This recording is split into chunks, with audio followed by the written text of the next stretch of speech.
This is the Sierra Leone Broadcasting Corporation in Freetown. Good evening and a warm welcome to News Hour. My name is Mahawa Aliyu and thank you very much for joining us. Coming up in this evening's edition of the news, first batch of Sierra Leonean pilgrims returns home. Ministry of Basic and Secondary Education commences training for over 1,000 teachers in the Western area. And U.S. Commercial and Economic Affairs Counselor meet with Ministry of Trade and Industry. All these stories and more, including business and sport news, lined up in tonight's edition of News Hour. Do stay with us.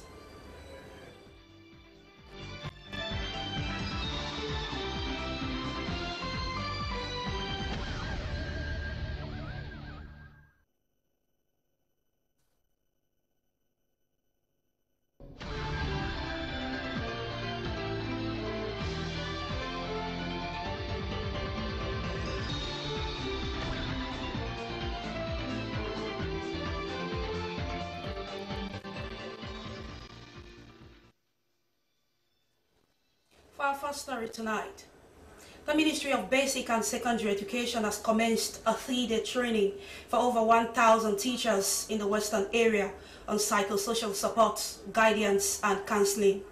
The training was to capacitate the teachers on how they can address post-traumatic disorders of pupils. Well, Mayeni Mansare was there and she now reports. By the Ministry of Basic and Senior Secondary School with support from UNICEF and Australian Aid.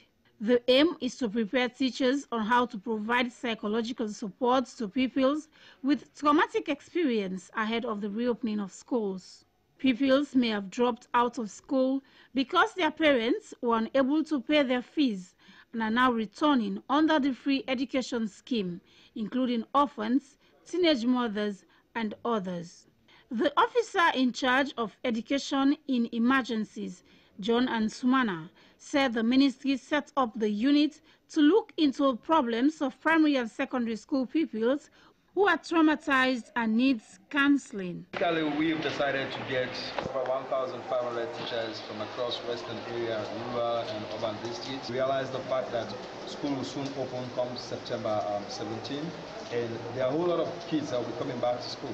Kids that have been out of school for quite a long time, including those 14,000 or more kids that were affected during the Ebola scourge by result of teenage pregnancy. And these kids have a lot of issues that the teachers need to manage across when they get to school.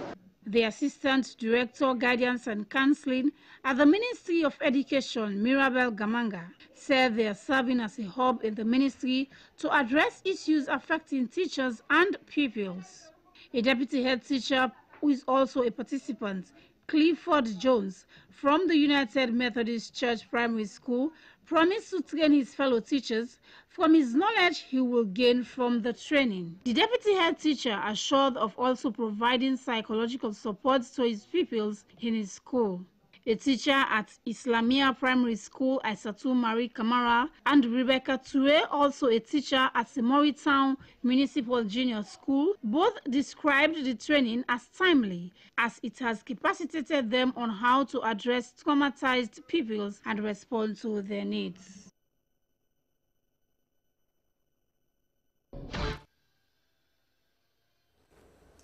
Now, the Counselor for Commercial and Economic Affairs of the United States of America, Dr. Barron Smith, has met with the Ministry of Trade and Industry to discuss bilateral trade links between the United States and Sierra Leone. The visit comes ahead of the first ever International Investment and Business Conference to be co-hosted by the U.S. Embassy and the Ministry of Trade in Freetown. Sariba Samura has details.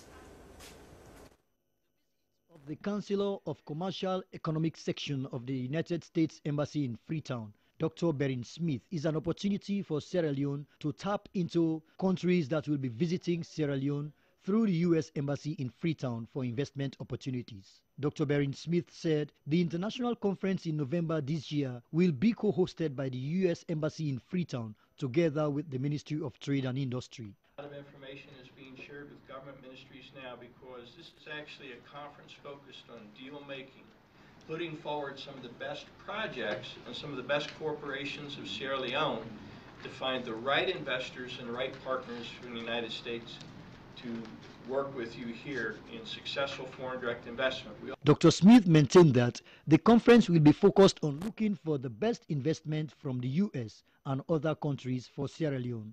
The United States has traditionally been a strong partner of Sierra Leone, and we are going to carry this forward now with private sector engagement, private sector investment, with the best of breed corporations of the United States, working with the finest companies here in Sierra Leone. So we are very excited about our future working together.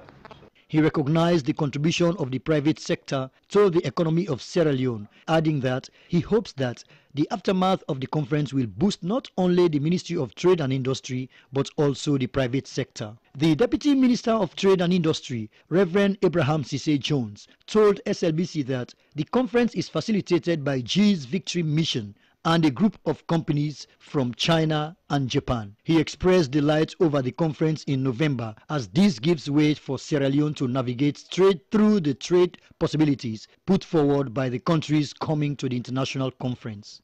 Sierra Leone is ready for business. Like a beautiful girl, all the suitors are coming around. The Chinese are coming, the Japanese are coming, even the Russians are coming. And the Americans are not going to be left behind. And you and I know that the Americans are our darling.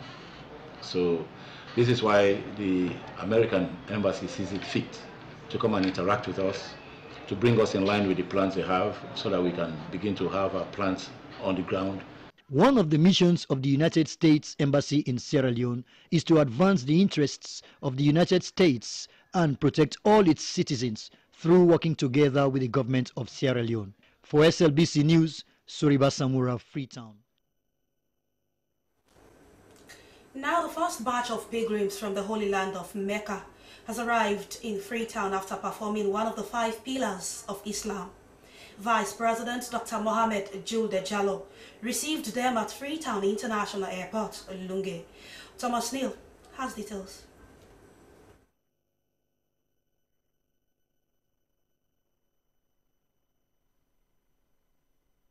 It was quite a happy moment for the first set of pilgrims when they disembarked from the plane. Vice President Dr. Mohamed Julde Jallo welcomed them on behalf of President Julius Maada Bio and thanked them for fulfilling one of the 5 pillars of Islam, a call on them to continue to pray for the country. The Minister of Social Welfare, Gender and Children's Affairs, Bendu Dasama, said she was happy that the pilgrims arrived safe and in a dignified manner. She said this year's Hajj was perfect amidst the challenges. It is, of course, as you can see. For my people to arrive in such a dignified manner, I'm a very happy minister. Really very happy, because my people have arrived safe and in a dignified manner. We had our hurdles, but then we were able to sort everything out on time and everything went very well. The pilgrims thanked government for the proper coordination of this year's Hajj, adding that it was the most successful and highly organized Hajj in many years.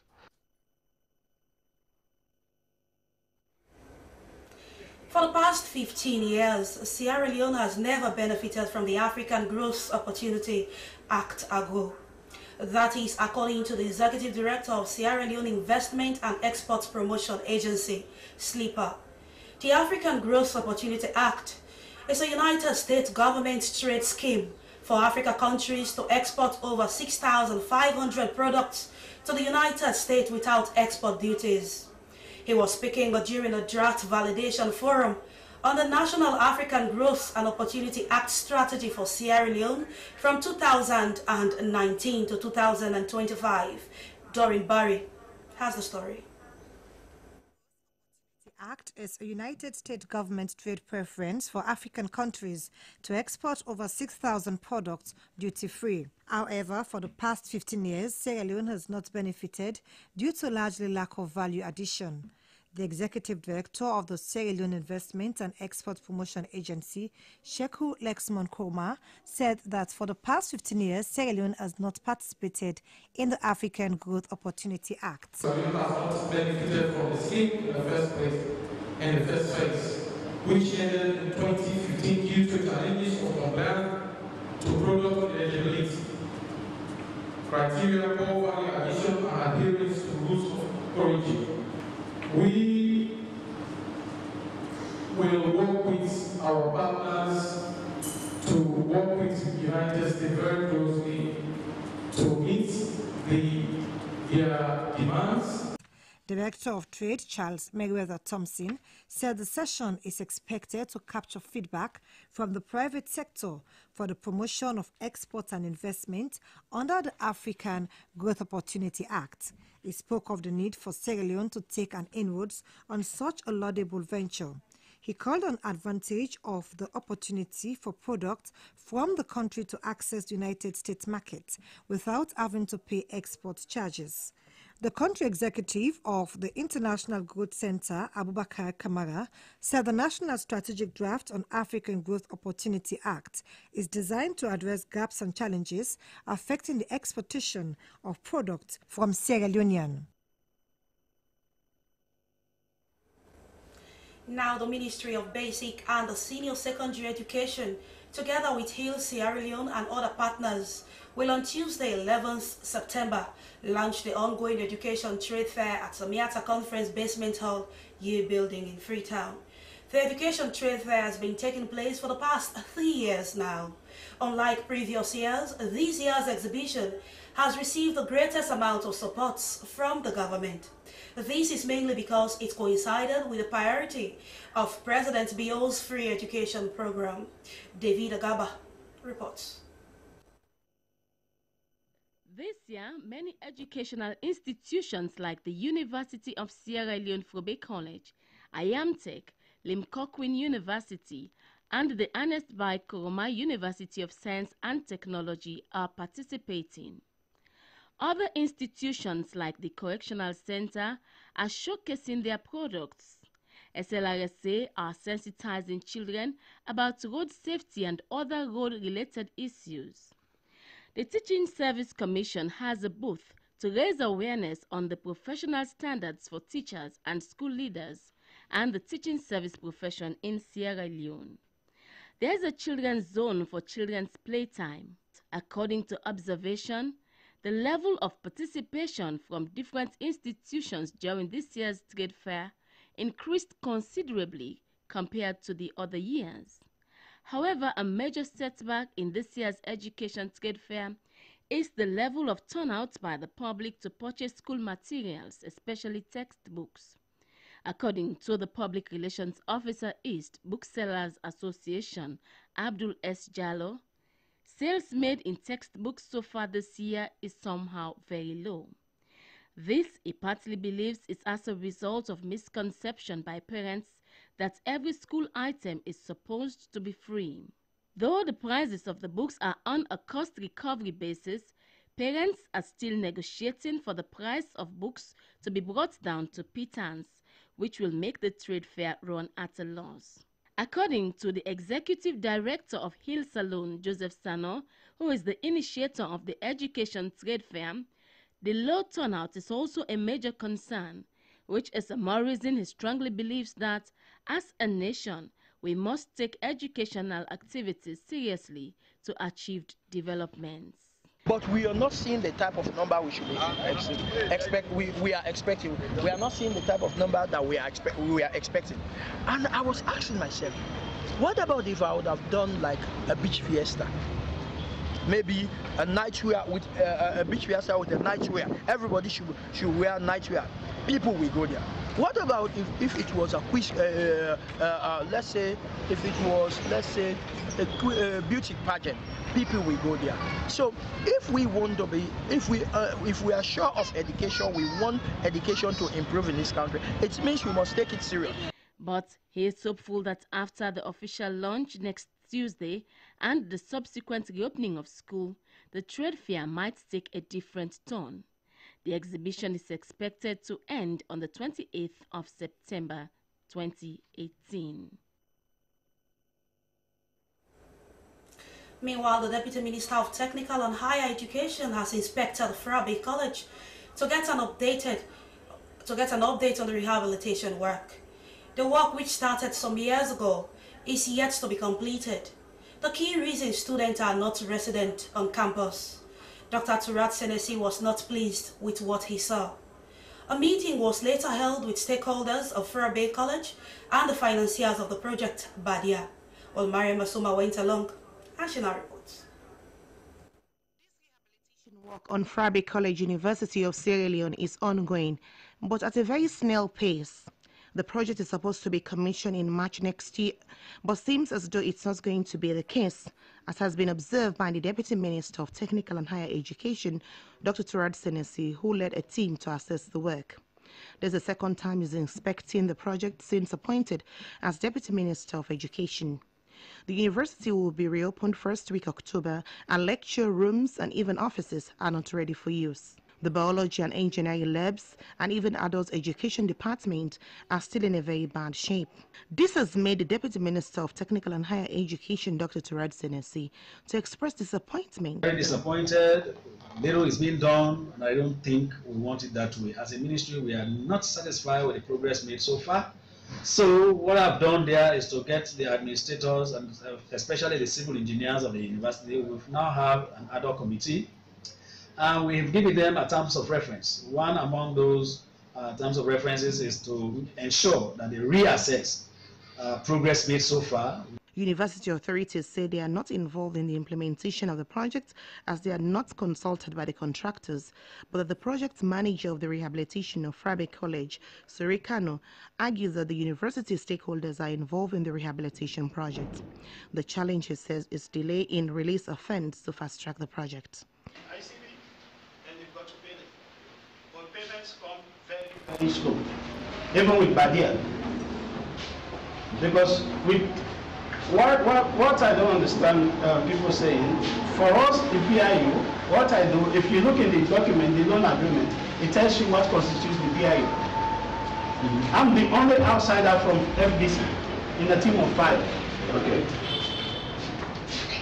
Right? And it says in the document that the only person that should be out of that heads the project should come from outside. That was where I was recruited. The Deputy Vice-Chancellor of the University of Sierra Leone, Professor Lawrence Kamara, is also not pleased with the pace at which the work is going. Before I assumed office as Deputy Vice-Chancellor, I was part of the Senate, right, and they pronounced at the Senate meeting that they were not part of the Bahia project. They were not involved. They didn't have any control, which is contrary to what the project manager is saying today, and that is very, very shocking and surprising.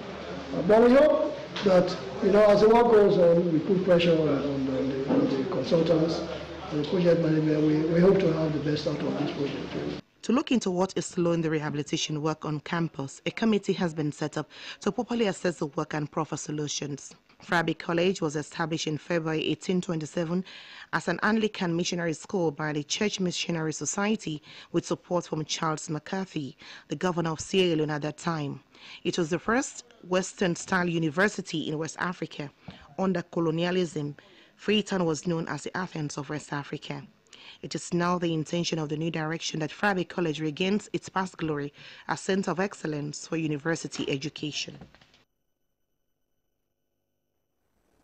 While you're watching news on the Sierra Leone Broadcasting Corporation television here in Freetown, we continue with more stories making news tonight. Little people deserve respect and not ridicule, as most types of dwarfism have medical complications, some more severe than others. The need to protect their rights is of paramount importance. The President, Little People Association Sierra Leone, Jennifer Mansere, informed SLBC that they are disabled by the barriers that society creates and therefore calls on government to empower them. Well, let's now join Rose Konima Stevens for more. I have 4 children. My husband left me alone to fend for kids who are going to school with no one to assist me. Because of my condition, it manages disadvantage for me. When a striker, I can go out and find me living. I don't want to go and big. If man and the 2 tennis, they attack me. Thieves always cut away with my belongings. They even fracture my legs in the process. We they cry for help, but we the little people do wanna help me. We they face a lot of discrimination now with organization. Outside now with different homes there. Man then they use advantage over me. They use we and dump me. Because of our condition, most men after having an affair with us will later abandon us. when 13 years 7 months of age. Now one double cap when 28 now of age. The man and go campus. Well, I can go to that case in the courts. Renting an end what to la doso. Well, okay, money. I don't get the pot. My 13-year-old girl eloped with a man. The case is not treated seriously, and I don't know if my girl is pregnant or not. Despite the condition of these little people, they are determined to acquire education and also see their children gain education as well. But they lack the means. They are calling on government and other humanitarian organizations to come to their rescue. Most people in their various communities discriminate against them. One can see the trials and humiliation in a world made for average-sized people, as most times found in films and other hilarious shows. Despite our short stature, we have made a massive mark on the world. We are little people with huge hearts, Jennifer concluded. Well, many thanks indeed to Rose Conima Stevens for putting that report together. Well, this is news on the SLBC in Freetown. It's now time for entertainment news, and we go over to the entertainment desk.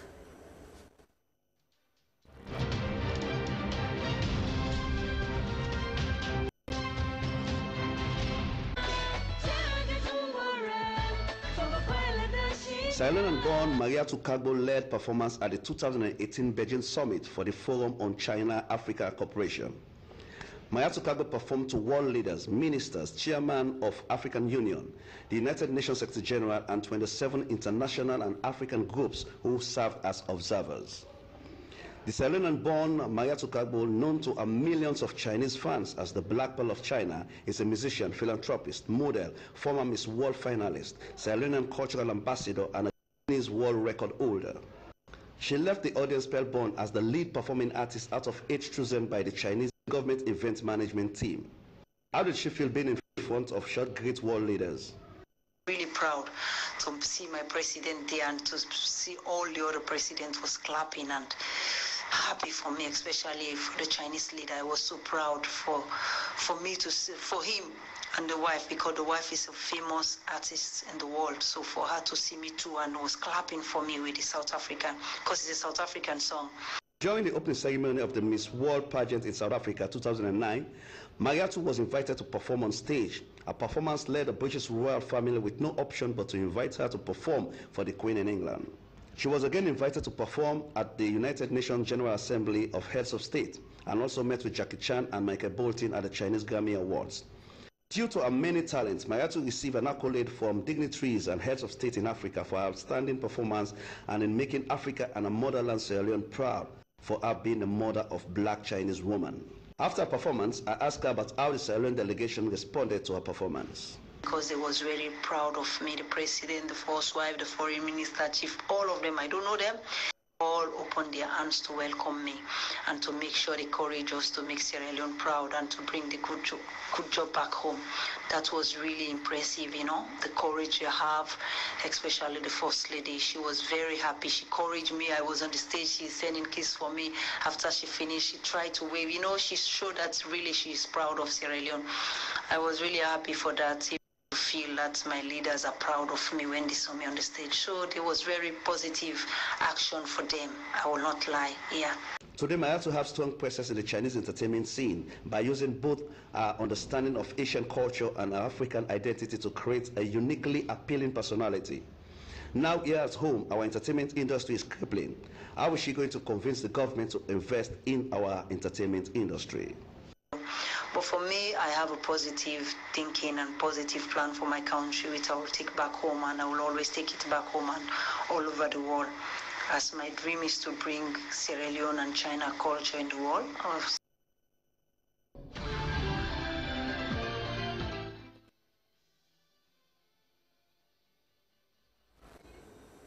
Well, many thanks there to the entertainment desk. We look at more stories tonight. The head of mission MSF Sierra Leone, Frank Libra, has said that the 2014-2015 Ebola epidemics in West Africa were unprecedented medical and political emergencies. He made these statements when distributing a book to former workers of MSF in Bo, southern Sierra Leone. The book authored by MSF Belgium on its contribution in combating the Ebola epidemic in Africa is titled The Politics of Fear. Aruna Patrick Kamara was there and he sent in this report.